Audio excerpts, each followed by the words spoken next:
But today, I actually woke up thinking there wasn't going to be a lot to take from today.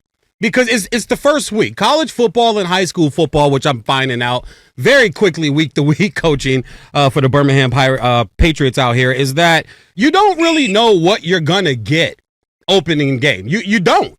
Because you've been hitting yourself and you've been hitting your own team since 7-on-7. You've been going against your own guys since then.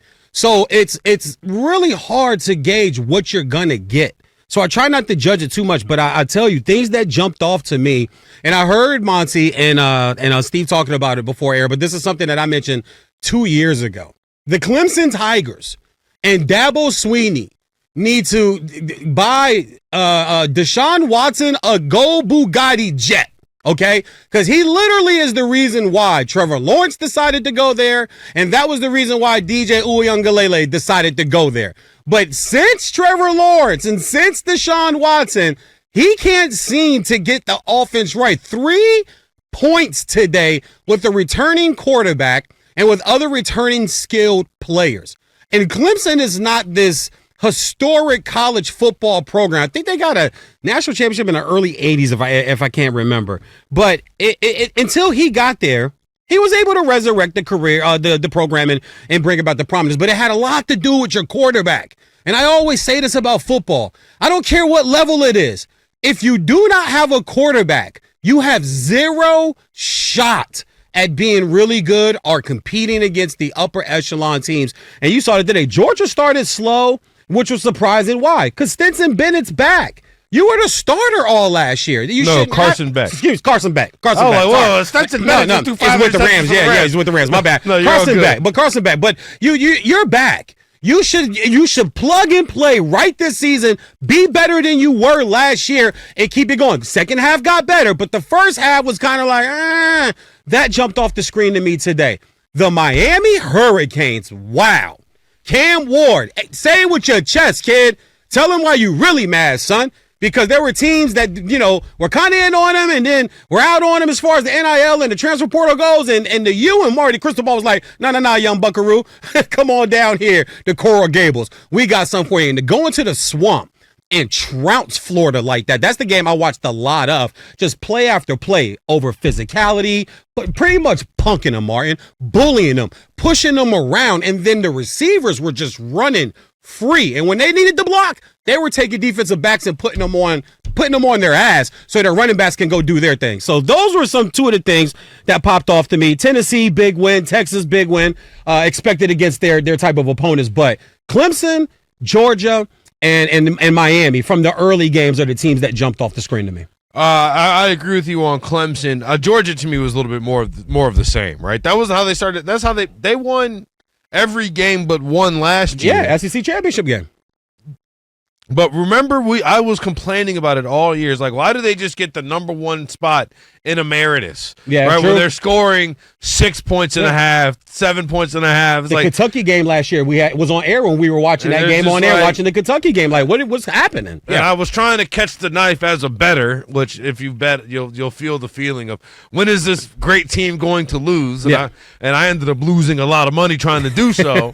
But it was the idea that's your fault. Well, it was the idea that Georgia is not just boat racing people out of the front door, right?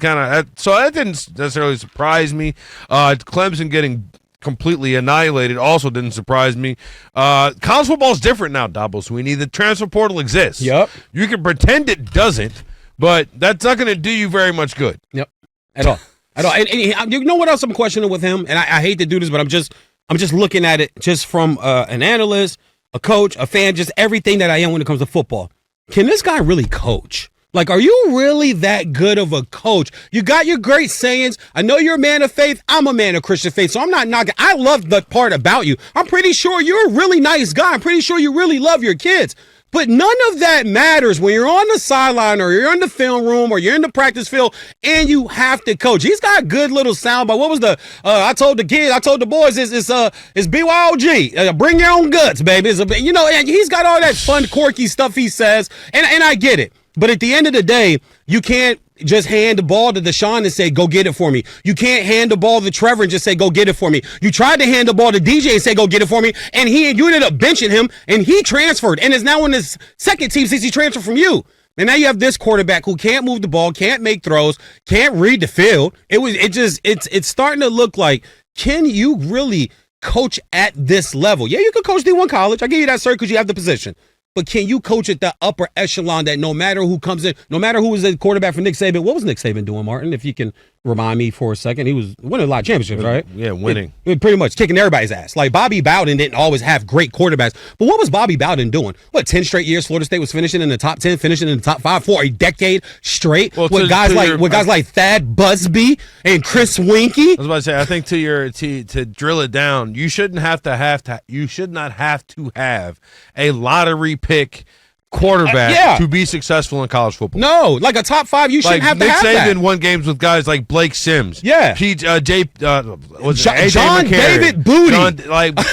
Sure. Did he have Bryce Youngs, and did he have Mac Joneses, and did he have Tua Tagovailoas and Jalen Hurts? Sure. Yeah. But most of it was a lot of A.J. McCarron, a lot of Greg McElroy. Right. Like, a lot of these guys who were just kind of like ho-hum. Like, nobody look.